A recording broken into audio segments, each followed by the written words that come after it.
Ele lhe prendia os pés ao chão. As palavras de Roma deram-lhe a convicção de que, preso à esposa, ele a fizera calar em tempo a confissão de amor, para evitar a humilhante resposta: não te posso amar.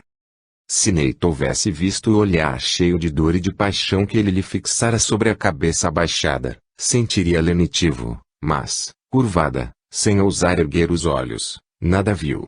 Procurando falar mais próximo, o sacerdote murmurou: Nate, compreendo tudo quanto oprime teu coração, e ninguém mais ardentemente do que o padre do templo de Hathor rogará aos deuses pelo teu repouso e ventura.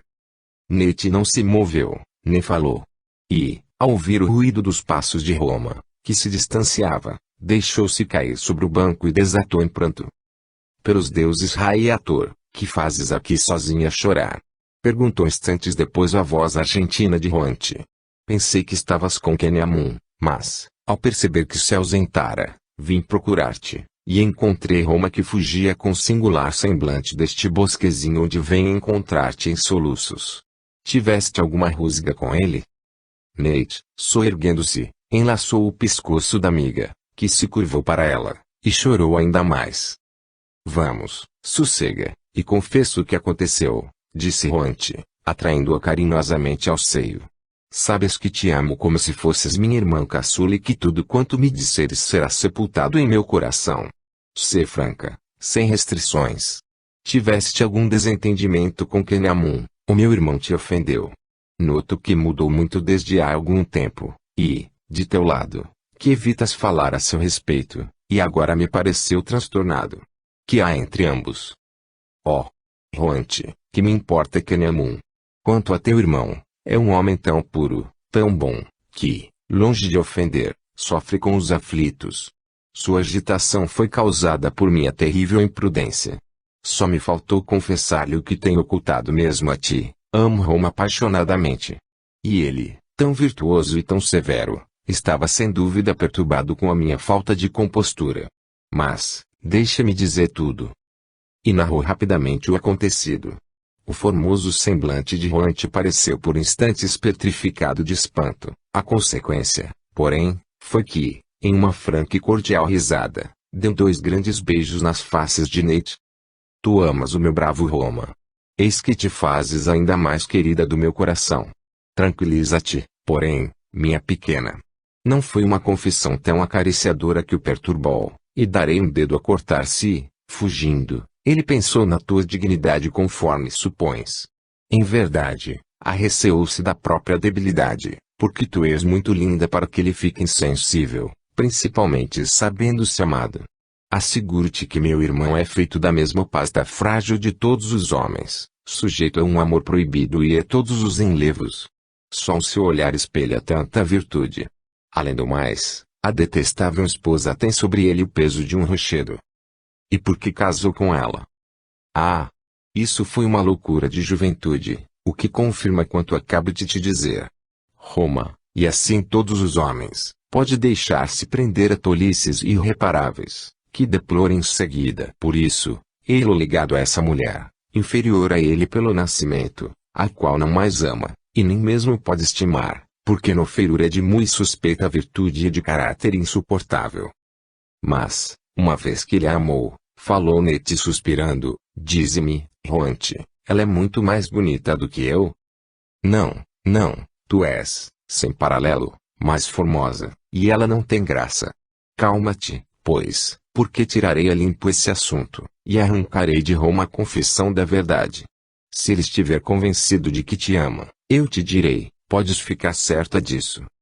Não posso crer que me ame, ciciou Nate. Não quis escutar a minha confissão, chamou minha atenção para mim própria.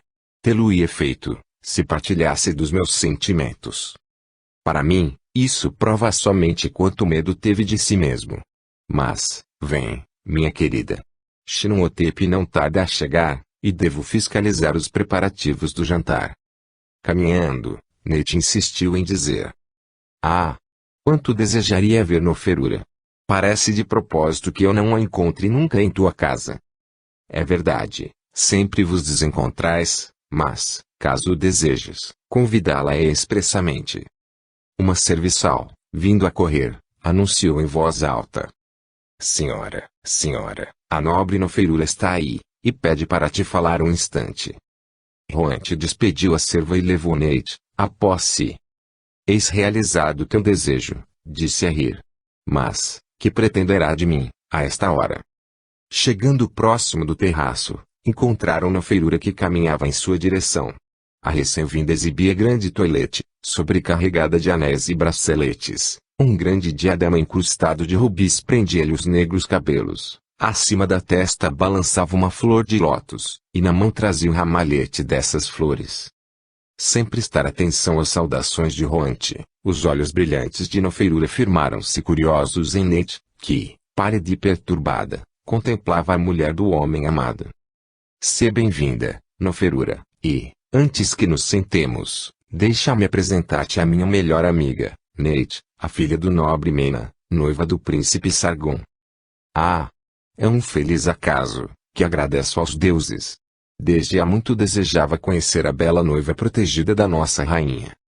As três mulheres instalaram-se no terraço, e Nofeirula encetou a explicação do assunto que a trouxera inopinadamente à casa da cunhada, originado de certa mensagem recebida de parenta residente em Mênfis. Tratava-se de grave questão em favor da qual pedia a intervenção protetora de Xenotep. Sem interferir na conversação, Nate acompanhava, com uma curiosidade ávida e ciumenta, cada movimento da rival. A voz rumorosa de Nofeirula, seus gestos bruscos e seu atrevido e provocante olhar desagradaram soberanamente a jovem. Apesar disso, reconheceu que era bastante atraente para reconquistar o amor marital, mesmo que o tivesse perdido. Um ciúme rancoroso circundou o coração de Nate, infligindo-lhe o mais rude sofrimento que até então experimentava. Roma estreitava essa mulher nos braços, esses vermelhos lábios ele os beijava apaixonadamente, a toda hora ela podia estar junto dele, ouvir-lhe a voz, fundia seu olhar nos olhos tão doces, tão fascinadores do moço sacerdote. Por momentos, Nate fechou as pálpebras, disse-a que se asfixiava. Não queres ficar para a refeição? Xenotep não deve demorar, e tu lhe darias de viva voz o teu assunto, disse Hoant. Não, teu pedido terá mais prestígio para ele. Além disso, passei aqui de relance, porque vou à casa de Tuar, onde há festa hoje, e nessas festas a gente se diverte sempre deliciosamente. Uma expressão de espanto e desprezo esboçou-se nítida no semblante de Hoant. Tu vais às festas de Tuar, mulher tão mal afamada quanto a filha, Nefert, e que são evitadas por todas as da nossa condição social. Admiro-me de que Roma te permita tal convivência. Nofeirula rugiu de cólera. E eu me admiro de que calunies duas mulheres tão amáveis, gritou ela com esganiçado acento e agitando as mãos com a violência que lhe era peculiar.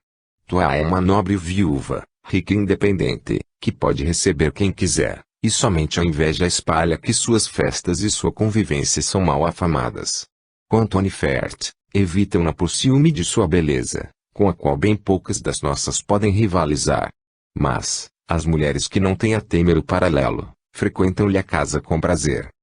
Principalmente se elas não se arreceiam da sua reputação, e pouco se inquietam com a opinião do marido, intercalou Hoant, em tom mordaz. Roma não tem de me proibir, e não lhe peço licença para sair, respondeu Nofeirula, com os olhos faiscantes. Digo-te francamente que estou farta do seu ciúme, das suas suspeitas perpétuas, não posso ficar trancada eternamente em casa para ouvir censuras e suportar cenas de zelos ferozes. Amo Roma e aprecio o amor profundo que me dedica, mas, em tudo é mister haver limite, e o amor deve tê-los. E agora, adeus. Tua me espera. Branca até nos lábios, sacudida por estremecimentos nervosos, Nate escutara a explosão final de Nofeirula, que, ao despedir-se, firmou olhos perscrutadores e admirados no aspecto desfigurado da jovem. Logo que a cunhada saiu, Hoant, num tom meio indulgente, meio risonho, exclamou. Minha pobre Nate, não te impressiones assim com as mentiras espalhadas por esta imprudente. Há muito tempo que Roma não se importa com ela. Essa mulher o desonra, faz ciumadas, é. A chegada de Xenotep interrompeu a conversação, e, apesar dos rogos do casal, Nate despediu-se imediatamente. Sufocava. Um sentimento desconhecido, porém atroz, atenazava-lhe o coração, e ela ansiava por estar sozinha, para dar livre expansão aos pensamentos tumultuosos. Antes seu espírito turbilhonava Roma, falando de amor à noferura, e uma fúria dominava a tal ponto que, se o moço sacerdote lhe houvesse chegado ao alcance da mão, tê-lo-ia morto a sangue frio. Nessa noite a triste jovem não dormiu um minuto sequer. Essa pobre Neite parece-se bem pouco a uma noiva ditosa, disse o chefe das guardas, dirigindo-se ao quarto para desembaraçar-se das armas. Pelo menos, Roante, tu apresentavas outra fisionomia, 2 dias antes do nosso casamento. Hoje, notadamente, Neite estava de todo alquebrada. Sim, e eu me espanto de que a rainha, que a ama tanto, seja cega ao horror que esta união infunde a Neite, respondeu Roante, pegando as armas das mãos do marido para pô-las sobre um móvel. Isso não me admira tanto, a mim, porque vejo as ocupações da rainha e os cuidados que a soberbam, comentou ele em voz baixa. O farol está nas últimas, com as horas contadas, o que é bastante para o momento, sem permitir reparar em eventualidades futuras. Acreditas que os padres conseguirão levar ao trono o pequeno Tutmés? O chefe das guardas fez um movimento de ombros. É difícil de dizer. Sabes que o clero é uma potência, mas, em todo caso, a eles cabe o jogo mais difícil do que o por ocasião da morte de Tutmés I, quando forçaram Atazu a casar com o irmão, se bem que o próprio rei a declarou herdeira da coroa. Desta vez, porém, eles não têm o pretendente ao seu alcance, pois o príncipe está bem guardado em Bolto, e Atazu adotou medidas para abafar qualquer revolta ostensiva. Existe um exército em Tebas, e provavelmente ninguém fugirá. É compreensível que, no meio de tantas preocupações, a soberana não preste a devida atenção aos caprichos de Neite. Neite não tem tristeza de caprichos. Ah! Xenotep, se eu pudesse confiar na tua absoluta discrição. Se me juras manter tumular segredo, eu te revelarei alguma coisa bem comovedora. Intrigado com a agitação da esposa, Xenotep fez as mais completas promessas, e jurou discrição de sepulcro fechado. Completamente tranquila, então, Roante transmitiu ao marido a confissão da jovem, confissão que abafava. O bom Xenotep deplorou sinceramente o mal-venturado amor da moça, e o não menos desastrado consórcio de Roma, mas, os seus pensamentos não foram muito para além. A fome era realidade, e ele ansiava sentar-se à mesa do almoço. Roante, a seu turno, era trabalhada por um único pensamento: remediar, de qualquer modo, a desdita de sua amiga, distanciar, o mais possível, aquele ciúme que iria destruir o seu repouso. Feliz, amada, frívola, jamais contrariada, não admitia que se houvesse de renunciar à felicidade, e achava que todos os meios de atingir a meta de seus desejos eram permitidos e excusáveis. Assim pensando, não conseguiu conciliar o sono, nessa noite, e o resultado de suas reflexões foi que, se Roma correspondesse ao amor de Neite, o que era mais do que provável, tudo poderia arranjar-se felizmente. A dificuldade inicial era arrancar a verdade a esse hipócrita, e depois fazê-lo confessar seus sentimentos à própria Neite, calmante para os ciúmes da jovem. Em seguida, ela, a irmã, a amiga, velaria por essa felicidade e lhes proporcionaria encontros, o que compensaria a esposa de Sagundo os tédios de sua união forçada, sem incitar suspeitas ao príncipe. A título de preliminares de tão grandes projetos, escreveu, logo ao amanhecer, um recado a Roma, convidando-o afetuosamente a vir vê-la, tão depressa terminasse os afazeres matinais no templo, por isso que tinha assunto da mais alta importância para lhe falar.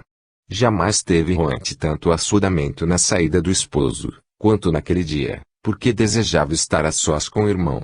E quando este chegou, instalaram-se imediatamente no aposento de vestir, mas, ao pensamento de que podiam ser escutados pelos ouvidos indiscretos que os rodeavam, levou para o terraço o irmão, sombrio e absorto, que a seguiu indiferente.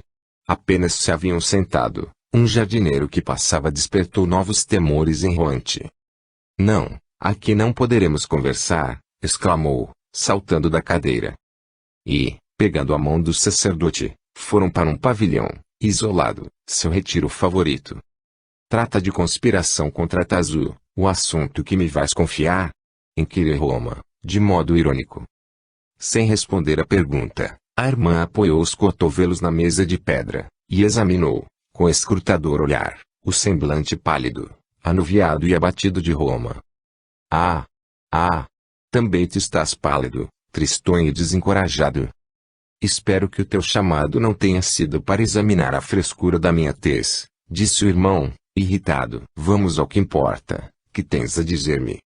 Que tu és tolo, mas tolo de fazer pena, respondeu Roante em tom de comiseração. Indefinível surpresa revelou-se rápida na expressiva fisionomia do padre, depois, enrubesceu fortemente. Tua opinião não é lisonjeira, e pergunto a mim mesmo se valeu sacrificar a minha manhã para ouvir de ti coisa tão banal. Talvez me digas, em que fiz jus a esta expansão de admiração fraternal. Sem dúvida. Não é ser tolo impedir a confissão que te ia fazer Nate. Por que agiste assim? Foi por não corresponderes ao seu amor, ou porque tiveste medo de ti mesmo? Roma ergueu-se bruscamente, com os olhos fulgurando. Que me dizes? Teria ela a imprudência de te confiar sua loucura? Loucura. Naturalmente a loucura amar um nécio, sem coração, igual a ti. A pobre criança é duplamente humilhada por sua imprudência, porque, pela tua maneira de falar, ela supõe haver merecido teu desprezo, tua censura por sua falta de dignidade. Que sei eu? E tu tratas assim essa inditosa adolescente, tão linda e tão desventurada. Verdadeiramente, Roma, creio que estás cego. Não tentes fugir, antes de me responderes claramente, exclamou Roante, agarrando o braço do irmão que se havia voltado, com perturbação e enrubescido. Energicamente ela o fez sentar-se de novo, e, tomando-lhe a cabeça entre as mãos, imergiu seu sorridente e astuto olhar nos olhos perturbados do irmão. Depois, abraçando-o, acrescentou. Vamos, sê franco, tu sabes quanto te amo, meu irmão. Ah! Roante, que me pedes tu? Suspirou o jovem padre. E a que conduzirá a confissão do meu desvario? É verdade que amo Nate, desde quando, pela primeira vez, meu olhar mergulhou nos seus olhos límpidos, noite e dia, sua radiosa imagem me persegue, o ciúme, o desejo de ser amado por ela me devoram, mas, eu, casado, ela, pela vontade da rainha, deverá em breves dias ser esposa de Sargon. Posso eu, seu homem honesto, sacerdote de Ator, encorajar sentimentos proibidos e, pela confissão do meu amor, arrebatá-la completamente aos seus deveres? Não é melhor deixar que acredite na minha reprovação aos seus sentimentos, que não representa coisa alguma para mim, e que, ferida no amor próprio e no orgulho, me esquece e se torna esposa amante e feliz com o homem que os deuses lhe destinaram? Emocionada, vencida, Roante, escutando o irmão, seguir a luta íntima entre o dever e a paixão que se espelhava no belo semblante do irmão. Ney tem razão, tu és melhor do que todos os outros homens, murmurou ela, encostando a face no rosto do irmão. Mas, Roma, tua virtude torna-se dura e cruel para minha pobre amiga. O consórcio que a espera gela de terror e só lhe inspira repulsa, porque o amor de Sargon é impetuoso e destruidor, qual o de um espírito impuro. O afeto de Nate por ti e o ciúme arrebatam-lhe um pouco de seu repouso, e tem muita necessidade de ser consolada e fortalecida. Não será teu dever calmar esses sentimentos tempestuosos, destruir o seu ciúme, assegurando-lhe que a amas e estimas. Que melhor palavra lhe saberá restituir a paz, e guiá-la na estrada dos deveres? Corando e empalidecendo, respiração penosa, o moço sacerdote escutara os especiosos argumentos da irmã. Tu me tentas, Roante, e me propões o impossível. Eu não tenho ocasião alguma de avistar Nate sem testemunhas. Previ tudo, e, se obedeceres a meu conselho, tu verás Nate no dia do casamento, durante a festa.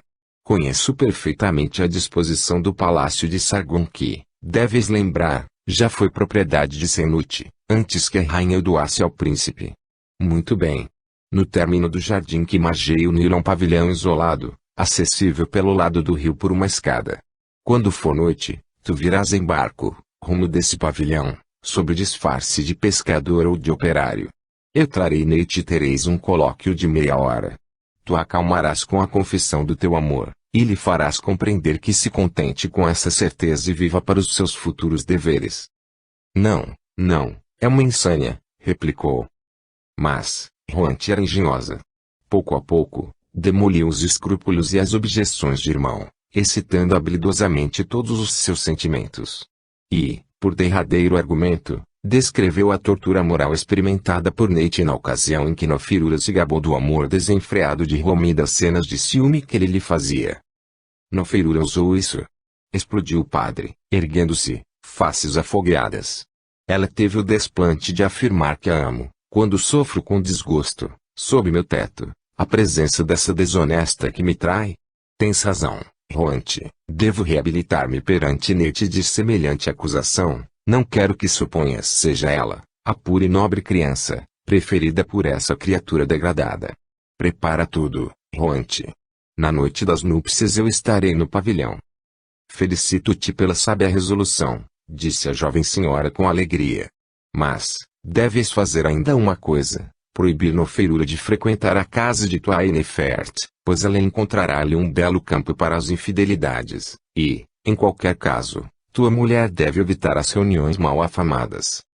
Eu a proibirei, respondeu distraidamente Traço. Não hoje, porém, porque vou regressar ao templo e ali permanecerei até depois de amanhã. A certeza de ser amado, e a impossibilidade de impedir que a mulher adorada caia em poder de Sargon perturbam minha alma. O consórcio de Sargon e Nate foi celebrado quase com as pompas de um matrimônio da casta realenga. Todos os príncipes, dignitários e grandes senhores de Tebas reuniram-se no palácio dos Nubentes, e a própria rainha compareceu, apesar das preocupações e da repugnância de separar-se do faraó moribundo. De resto, Atazu não deixava transparecer vestígios de íntima inquietude, e, com a graça habitual, saudou os assistentes, felicitou o jovem casal, tomou lugar na poltrona elevada que fora especialmente posta para ela na mesa do festim. Apenas, não reparou na palidez e no abatimento de Nate, nem na extraordinária agitação de Sargon, cujo olhar fogoso não se desprendia da esposa, que, olhos baixos, parecia não se aperceber da presença dele. Uma expressão cada vez mais dura e amarga contraiu os lábios do príncipe, profundo suspiro estufou a túnica de púrpura fenícia que vestia e festinha ligeiramente os cordões de pedrarias que lhe ornavam o pescoço. Dominando-se a custo, ergueu a taça para beber a saúde e ao reinado glorioso da real protetora. Terminado o banquete, Atazu regressou ao palácio com o séquito, no qual figuravam Senut e Shinotep, mas, a ausência da soberana deu novo surto à alegria dos convidados, libertos da etiqueta que sua presença impunha. A animação foi sempre crescente, e os copos sempre cheios começavam a escaldar os cérebros. A multidão pauradora, animada, alacre, dispersou-se pelas salas, pelo vasto terraço e pelos jardins. Sargon, rodeado pelos convivas, teve forçosamente de cumprir com amabilidade os deveres de dono da casa. Satati ocupava-se com as senhoras, disfarçando, com a sua polida animação, a tristeza apática de Nate. A noite descera rapidamente, sem crepúsculo, como só ia acontecer nesse país, e tudo era iluminado com tigelinhas, tochas e alcatrão aceso em vasos, que volava sua claridade avermelhada sobre a espessa verdura dos bosquetes. Huante, que espreitava o momento com impaciência, achou oportunidade, conversando com a noiva, de conduzi-la por uma alléia mais escura. Depressa, segue-me, ciciou ela, dirigindo-se quase a correr para o pavilhão. Embora altamente intrigada por essa carreira misteriosa, Nate acompanhou-a, perguntando aonde a conduzia. Bem depressa chegaram à pequena casa, que era constituída apenas por uma câmara e terraço comunicando para o Nilo, e que fora assim feita por Senut para refúgio onde pudesse trabalhar tranquilamente. Espera um instante aqui, disse Huante penetrando no pavilhão. A pequena sala estava mobiliada com algumas cadeiras e mesa, e era iluminada fracamente por uma tocha fixa à parede. Não havia ninguém ali, mas, logo que Huante chegou ao terraço, um homem, em vestimenta de pescador, destacou-se da sombra. És tu, Roma? Indagou ela. Sim. Então, vem, trouxe Nate. Onde estás, Huante? Tenho medo aqui, dizia Nate nesse mesmo instante. Sem responder, Levou a amiga para o interior do pavilhão, murmurando-lhe: permanece aqui, até que eu te venha buscar. E, voltando costas, saiu a correr. Atônita, Nate circunvagou um olhar assustado em torno de si, mas, ao avistar Roma, que reconheceu imediatamente sob o disfarce, emitiu abafado grito e cobriu o rosto com as mãos. Não te atemorizes de mim, minha bem-amada. Vim aqui te dizer que és para mim muito mais do que a própria vida, falou ele, abraçando-a amorosamente.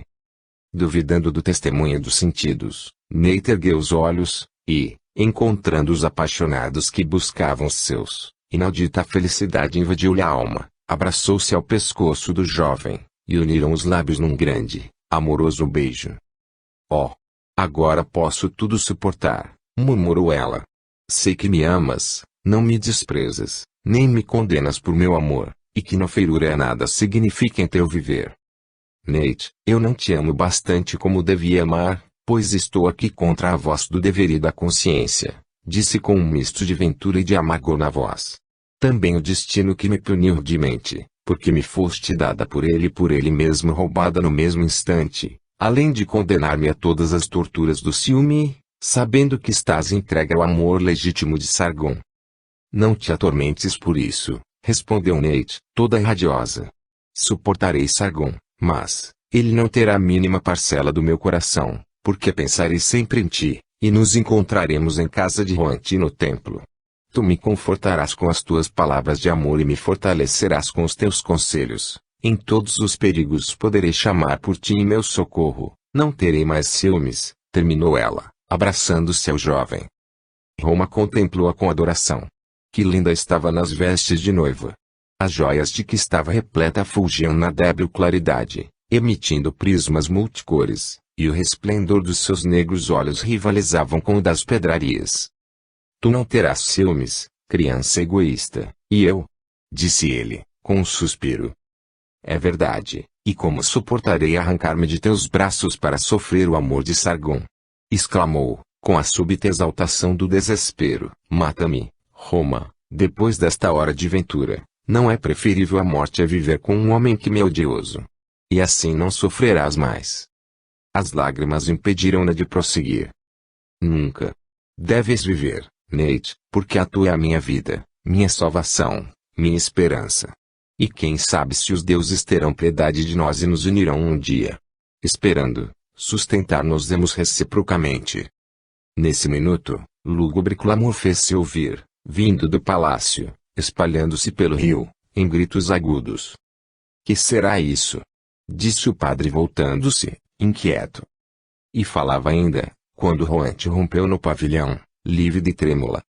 Um enviado de Shinotep veio trazer a notícia da morte do faraó. Toda a festa terminou, o luto cobre o Egito. Apressa-te em regressar ao templo, Roma, e tu, Nate, vem, para que não notem a tua ausência. Os convidados vão retirar-se. Roma deu um derradeiro beijo e Nate retornou para o barco. As duas jovens mulheres rumaram, correndo, para o palácio, onde a confusão substituíra a alegria dos convivas, com lamentações e gritos. Senhores e escravos arrancavam as vestes, punham terra na testa e batiam no peito, deplorando altamente o decesso do faraó. Quando Nate, um tanto ofegante, se reuniu ao marido, este, de pé, em sala próxima de saída, despedia-se dos convidados, que se dispersavam rapidamente. Com expressão sombria e suspeitosa, olhou de alto a baixo a esposa, cujo rosto, agora carminado, parecia mostrar-se iluminado por íntima felicidade, e mudara totalmente de expressão. Logo depois, os nobentes ficaram a sós, e, alguns instantes, permaneceram de pé, silenciosos e perturbados.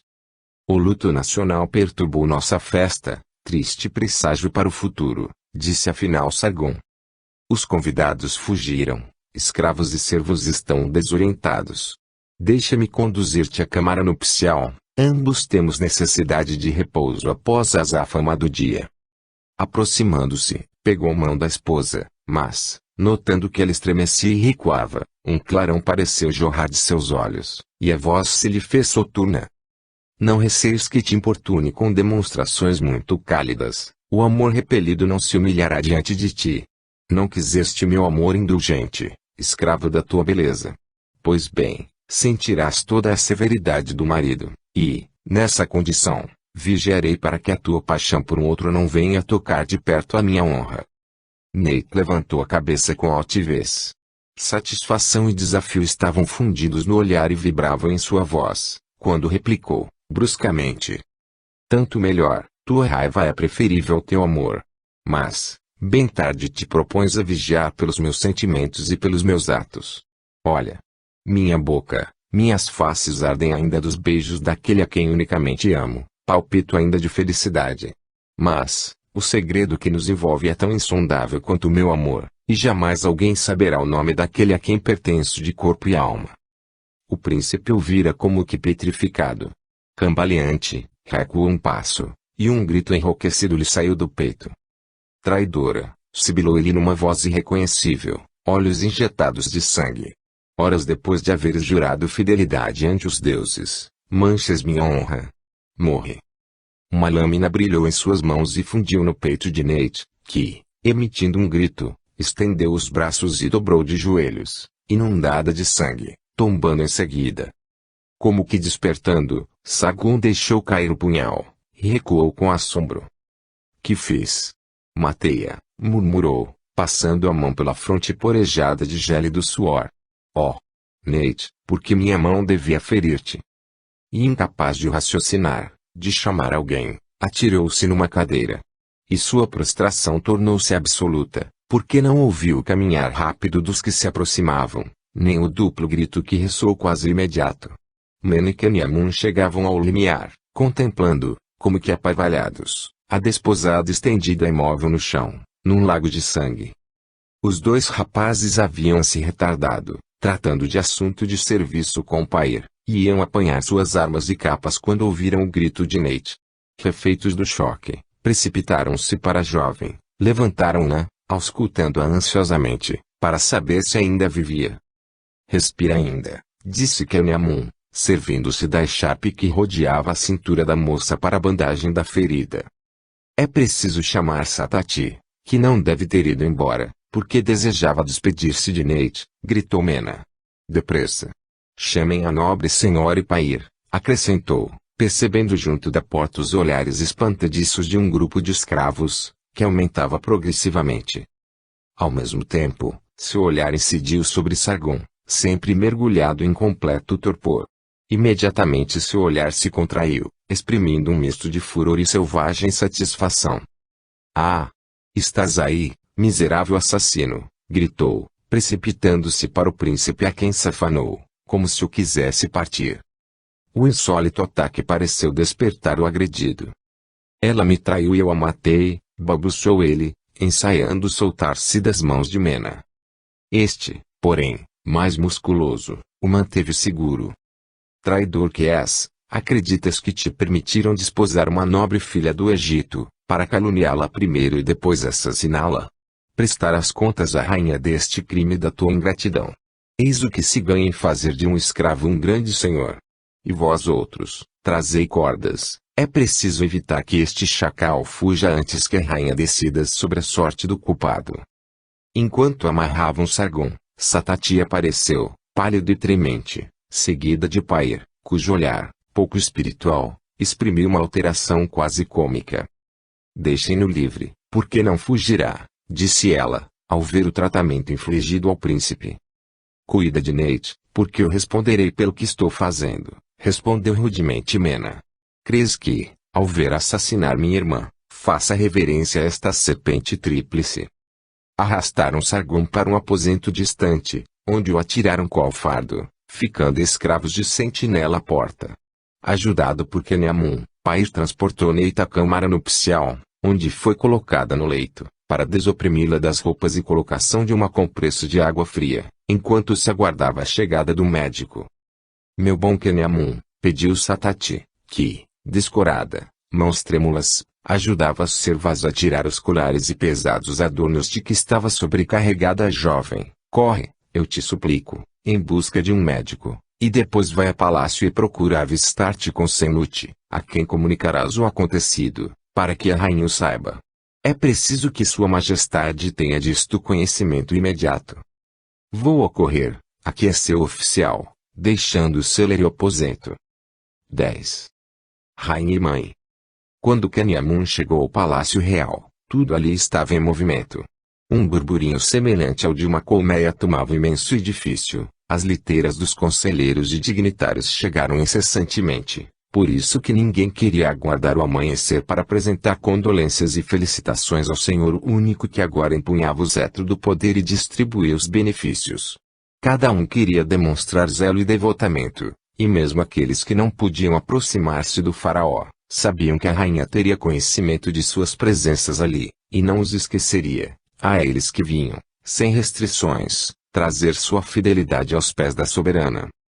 Tebas não dormia nessa noite, o povo movimentava-se em turbas pelas ruas, acotovelando-se, espremendo-se nas praças e nas imediações do palácio.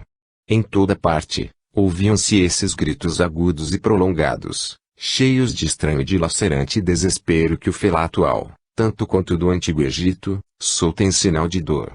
E esses clamores diversos, unificando-se, planavam, qual um só gemido, sobre a capital, a ela trazendo como que um eco de luto da pátria que chorava o seu rei. Sem embargo, não havia desordem em qualquer parte. Alguns temerosos, outros com desconfiança e raiva interior, todos abriam passagem às patrulhas de polícia e aos destacamentos de soldados, que, comandados por oficiais, patrulhavam a cidade em todos os sentidos, dispersando os ajuntamentos muito barulhentos e mantendo severa disciplina. Não sem custo, Kanyamun introduziu-se até às antecâmaras reais, que regurgitavam de gente, e assim todo o palácio. Um camareiro de serviço declarou-lhe ser de todo impossível falar a Senuti no momento, mas, preveni-lo-ia, desde quando terminasse a audiência que estava sendo concedida pela rainha a uma deputação de padres dos principais templos. Atazu, em verdade, não havia tido um momento de repouso. A sua natureza, porém, nervosa e elástica, sustentava as energias e atravessava gloriosamente a provação.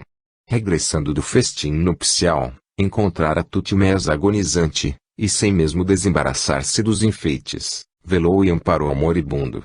E quando o rei expirou, ela atendeu, com um certo sangue frio sem dúvida, mas sem omissões, a todo o ritual exigido pelos usos e pela etiqueta, gemera, arrancando os adornos, rompendo vestes, fronte coberta de terra, cabelos descidos sobre o rosto, pronunciando as orações de estilo e exaltando as lamentações que proclamavam as glórias e virtudes do finado esposo. Cumpridos esses deveres, fizera chamar Senuti, depois outros conselheiros, e, ditando a todos ordens de disposições que não deixavam dúvida alguma quanto à sua calma lucidez de espírito, demonstrou a energia férrea com a qual reunia em suas mãos todos os fios condutores da máquina governamental. Surpresos e subjugados, os dignitários retiraram-se, e mesmo aqueles, adversários, que no imo eram pelo jovem Tutmés exilados, sentiam ser difícil sacudir o jugo dessa pequenina mão, e que não arranjariam nada com a filha, que, outrora desesperada com a morte do pai adorado, se deixara vencer, casar e desapossar da dignidade suprema. Despedindo o conselho, na intenção de repousar um pouco, veio o anúncio de que uma deputação de padres dos principais templos de Tebas chegara a palácio, e pedia ser recebida. A esta nova, a rainha ergueu-se qual corcel fogoso que sente o picar da espora. Já os inimigos se apresentavam, com que intuito? Em todo caso, eles não apanhavam de surpresa, tal como acontecera outrora. Um fluxo de raiva subiu-lhe ao coração, a lembrança de sua passada derrota e casamento com aquele que acabava de morrer. Desses tumultuosos sentimentos e lembranças, porém, não deixou transparecer vestígio. Calma, determinou fossem introduzidos os audientes a um salão de recepções, e bem assim chamados Senuti e outros conselheiros que a deviam acompanhar, e, por fim, que Shinotepe montasse guarda às entradas do salão com oficiais de elite. Graves, impassíveis, os padres acomodaram-se no salão designado. Viam-se ali os sumos sacerdotes dos principais templos da capital, profetas conhecidos e venerados de todos, alguns eruditos ainda moços, porém já distinguidos com a pena de avestruz, sinal da iniciação superior. Ao lado do sumo sacerdote de Amon estava Hanseneb. Todas as fisionomias eram graves e os olhares concentravam-se na entrada por onde devia aparecer a rainha. Sem demora, 2 oficiais ergueram o pesado reposteiro franjado, e Atazu penetrou no recinto, seguida dos seus conselheiros. A passo firme, dirigiu-se para o trono, de alguns degraus, e ali ficou de pé, uma das mãos apoiada no braço da poltrona. À sua entrada, os padres prosternaram-se, emitindo um longo gemido. A rainha inclinou-se, elevando os 2 braços em sinal de dor, mas, voltando à posição anterior, mirou os audientes com olhar faiscante. Os padres, que se haviam erguido, prosternaram-se por segunda vez, e o sumo sacerdote de Amon pronunciou estas palavras: tendo rendido nosso tributo de dor e de pesar ao grande rei que o Egito acaba de perder, permite, faraó Atazu, dispensadora da vida e da graça, saudemos a tua elevação ao trono. Possam os deuses conceder-te saúde, glória, felicidade, e conservar-te por muito tempo no amor dos teus povos. A rainha inclinou a cabeça em sinal de benevolência. Eu vos agradeço, respondeu Traço, nobres e veneráveis servidores dos deuses. Tendes algum pedido a fazer? Falai, meus ouvidos estão abertos e meu coração cheio do desejo de vos atender. A um sinal do sumo sacerdote de Amon, Hanseneb passou à frente. Filha de Ra, começou ele Traço, tua sabedoria compreendeu que um grave pedido nos trouxe. Possam os deuses, que te deram tão grande sagacidade, iluminar teu coração e guiar tua decisão, porque justo e razoável é o que viemos dizer-te. A alma divina de Tutmés II acaba de reentrar em Osíris, a nós outros, os vivos, cabe o dever de lhe preparar uma sepultura que deleite sua sombra, poupando-lhe toda perturbação e descontentamento. Vimos, pois, perguntar onde te propões depositar o corpo do faraó. Queres construir um menor digno do teu poderio, ou colocar a múmia na tumba provisória onde estão os esquifes dos teus divinos parentes?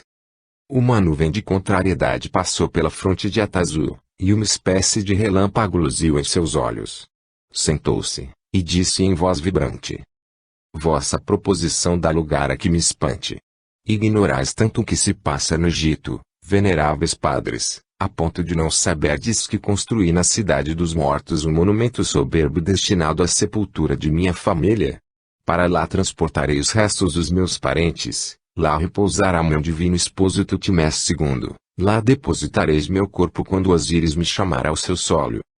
Sofreado murmúrio correu entre os padres, e Hanseneb exclamou, erguendo os braços: ó rainha! Persistes em santificar esse monumento ímpio, construído contra todas as regras sagradas, aberto à curiosidade de cada um, com um campo de feira, em vez de ser rodeado de majestade e de mistério, a exemplo do que cerca a divindade. Sim, exclamou à sua vez o sumo sacerdote de Amon, homem violento e fanático. Sim.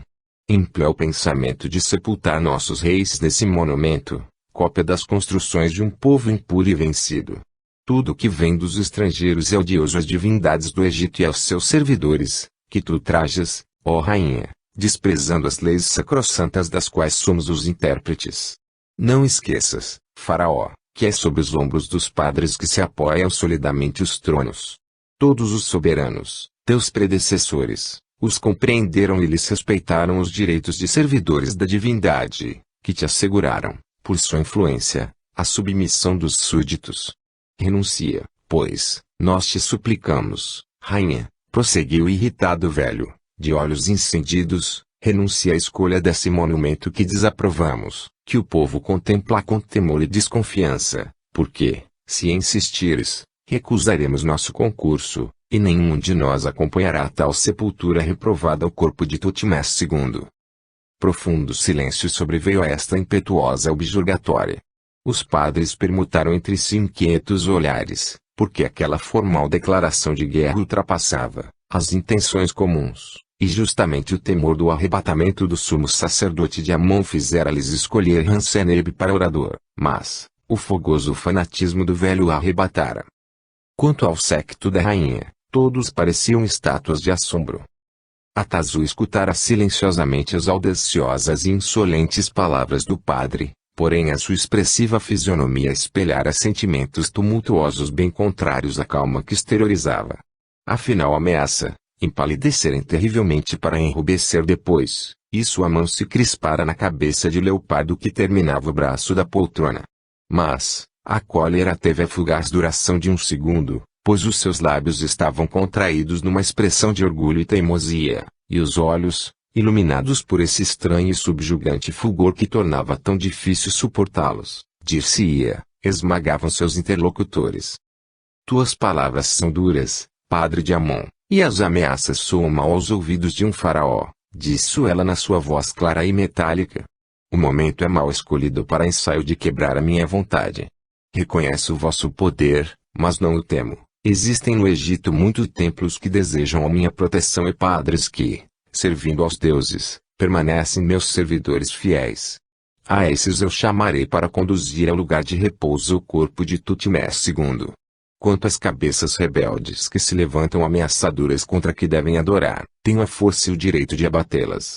A vitória, em semelhante guerra, é coisa indecisa, mas, Atazu curvou-se e correu com olhar as filas de padres. Eu não desejo a guerra. Reconheço que os servidores dos deuses são o sustentáculo do trono, e sou a primeira a homenageá-los e a render-lhes justiça. É apoiada aos fortes ombros do clero que desejo reinar, porém senhora absoluta do povo que conduzia a vitória e a glória. O faraó, portador da dupla coroa do Alto e Baixo Egito, exige dos servidores dos seus deuses o exemplo de obediência à vontade do seu rei, mas, eu creio que, intérpretes da vontade dos imortais, tendes o poder de tornar puro o que é impuro, de santificar o que é reprovado. Pois, peço o vosso apoio, santificai com a vossa bênção a construção que reprovais, e a bendição proferida por vós, em nome de Osíris, afastará dali todas as sombras. Eu construí o Minho de pedra, mas, vós, santificando-o, criareis sua existência eterna, e o povo, que vê pelos vossos olhos, perderá a desconfiança, ele vos aclamará e eu vos agradecerei com dádivas soberbas, e aos deuses com sacrifícios dignos deles e de mim. Aguardo vossa resposta. Os padres olharam-se boquiabertos. Não podiam deixar de render homenagem à calma e ao espírito sutil daquela jovem mulher que, domando orgulho e violência, lhes dava especiosamente um meio de reconciliação, propiciando-lhes honrosa retirada de onde haviam avançado em demasia. Em realidade, os padres temiam luta aberta, cujo bom ou mau êxito era incerto, com enérgica filha de Tutmés I, muito amada do povo Léo, a concessão feita por ela lisonjeava-lhes orgulho. Tuas palavras são verdades, faraó, respondeu o sumo sacerdote. Temos o poder de tomar puro o que é impuro, e tua solicitação, humilde e justa, é agradável ao nosso coração e aos ouvidos dos deuses. Além disso, reconhecemos quão grandes somas e o trabalho imenso concentrados nessa gigantesca construção, a qual, sem nossa solidariedade, não terá valor, por isso que o povo só a respeitará depois da nossa bênção. Seja feito segundo a tua vontade, ó rainha, conduziremos ao teu Menon corpo do teu esposo, e ali levaremos o povo e a bênção dos deuses. Em recompensa guardamos tua obediência e teu favor. Uma e outro estão assegurados, imensos serão os sacrifícios que oferecerei aos deuses sobre meu túmulo, e grandes as dádivas que recebereis na herança do meu real esposo. Jamais, eu espero, haverá mal-entendidos entre nós. Agradecemos tuas promessas, poderosa filha de Ra, disse o sumo sacerdote de Amon, e permite-me esperar também que em teu coração não reste cólera pelas palavras severas que me foram inspiradas pela fidelidade às velhas leis de nossos maiores, pela grandeza de nossos reis. A rainha sorriu. Não guardo nenhum rancor contra o homem sábio e prudente que me viu nascer. Até a altura do trono nenhuma ofensa tem o poder de subir. Compreendo que, com excesso de zelo com que defendeste os direitos dos deuses, honras o sangue de Ra que corre em minhas veias. Em prova da graça e da amizade com a qual te distingo, aproxima-te, digno servidor de Amon-Ra. A partir de hoje, não quero que, diante de mim, toques o chão com a tua fronte venerável, e concedo-te beijar o pé do teu faraó. Novo murmúrio, de orgulhosa satisfação esta vez, circulou entre os padres. Este favor supremo, concedido a um deles em semelhante ocasião, parecia realmente comprovar o desejo da rainha de viver em boa inteligência com a poderosa casta, e, desde então, o exilado do Boto devia encher-se de paciência.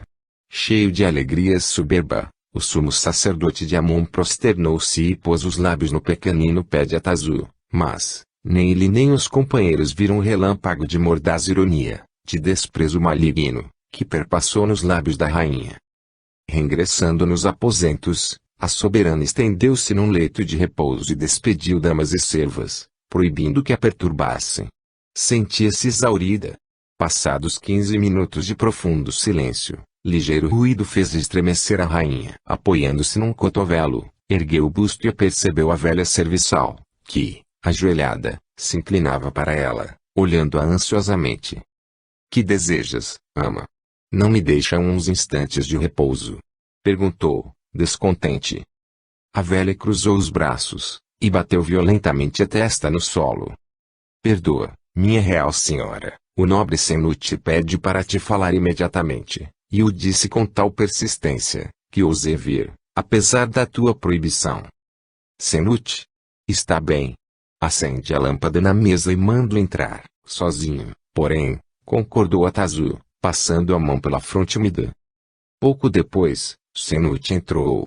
A fisionomia mostrava tão funda e dolorosa perturbação, que a rainha exclamou. Fala, Senut. Tutmés fugiu de Boto. Não, rainha. A notícia que te trago vai ferir dolorosamente teu coração, e não implica em perigo para o teu poderio.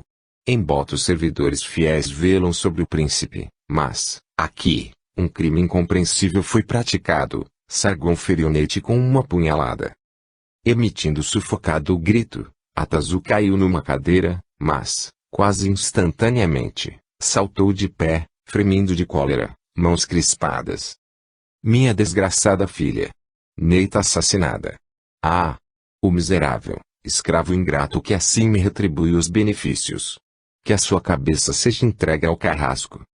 Antes que Ra surja das sombras, tenha ele cessado do viver, tal é a minha vontade. Senut ajoelhou, e ergueu a mão. Sei que jogo a vida, desobedecendo-te, faraó, porém, igualmente sei que tu me maldirias se executasse tua ordem, sem te recordar que tu não podes vingar a vida da filha de Narumat, matando-lhe o irmão, esse irmão que, expirando, o confiou à tua misericórdia. Atazu ocultou o rosto nas mãos, e apoiou-se, cambaleante, na mesa. Decorrido breve lapso, ergueu o rosto e estendeu a mão a Senut. Levanta-te e ouve o agradecimento da tua rainha, fiel e corajoso conselheiro, tu me chamaste à realidade, e tiveste razão, Sargon não deve morrer. Mas, que motivo tê-lo-ia levado ao crime? Parecia ter tanto amor a Neite. A desgraçada criança vive ainda. Sei apenas o que ouvi de Keneamun, que retardou a saída de palácio. Ignora as razões da tragédia, mas, quando deixou o palácio de Sargon, a princesa ainda estava viva. Um médico foi mandado para lá. Meu espírito está em confusão, mas, eu quero vê-la, ainda esta noite, e certificar-me do seu estado. Lastimo que Tiglat esteja enfermo e não possa ir comigo, mas, penso que Abracu possui também o segredo de estancar o sangue e fechar ferimentos. Manda sem demora um portador de confiança procurá-la, a fim de que, feitas diligências para isso, possa estar aqui dentro de 1 hora. Enquanto isso, providencia para que a minha barca seja posta junto da escada do jardim. Tu, o e Keneamun acompanhar-me-ão, e antes do amanhecer estaremos de regresso. Vai. 1h30 depois uma embarcação, conduzindo 2 mulheres e 3 homens, atracava silente no desembarcadouro do palácio de Sargon. Mal havia Keneamun pisado os degraus, rápido, e havia a rainha atingido apenas o terraço, e Japair corria a prosternar-se para receber a soberana. Deixa por agora as cerimônias, Pair, e conduze-me depressa junto de Neite. Vive? Sim, rainha. Um médico de Amon deixou há pouco, depois de bandar a ferida. O encarregado das equipagens palacianas levantou-se e precedeu respeitoso as 2 mulheres até a câmara nupcial, grande aposento, rico em tapeçarias, ao fundo do qual havia um leito dourado, circundado de panos de estofos fenícios. Algumas lâmpadas alimentadas a óleos perfumados espargiam claridade fraca e vacilante. Nos coxins do leito, Neita estava estendida, esbranquiçada e imóvel qual morta. Ao vê-la, Atazu parou, respirando opressa. A luz de uma das lâmpadas incidia sobre o rosto da jovem, e jamais, então, a semelhança com o de Narumata havia impressionado tanto a rainha, cujo olhar ficou cravado nessa parecência que fazia ressurgir ante ela o belo Iteno, o único homem que fora amado pela soberba filha de Tutmés I, com um amor violento, apaixonado, total, quanto eram todos os sentimentos de sua orgulhosa alma.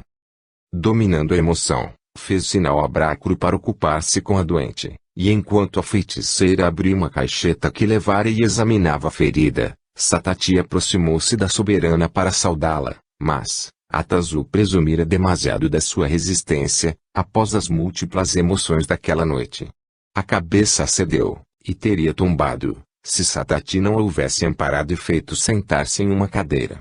A Brácoro precipitou-se para ela, e ambas fizeram-na respirar essências aromáticas, ao mesmo tempo que lhe friccionavam as têmporas, dando-lhe depois a beber um pouco de vinho.